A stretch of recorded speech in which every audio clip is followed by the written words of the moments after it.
The UK Supreme Court have ruled that the legal definition of a woman is based on biological sex. We're not yet sure of the full impact that this new ruling will have. However, this isn't about fairness or safety. Those who want to exclude trans women and trans people generally from institutions, from organizations and services will feel much more empowered to do so now. I'm at the end of my medical transition and the world sees me as a man, but what about people at the start of their journeys? What sort of hope do they have for a future with them in it? The Equality Act already allows for single-sex spaces such as changing rooms, toilets, and hospital wards.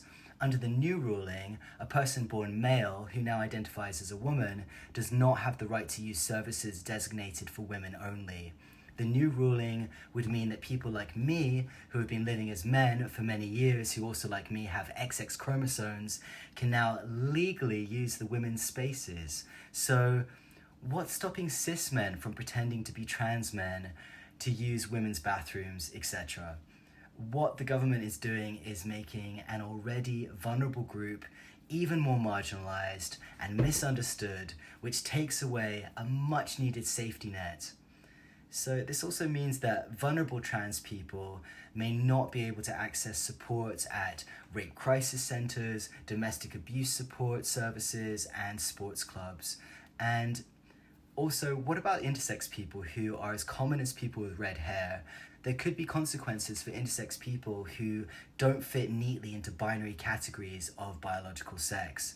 So when trans people consist of less than 1% of the population, I argue that we're really focusing on the wrong 1%.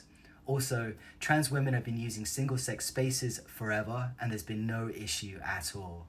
Trans people have always existed and always will.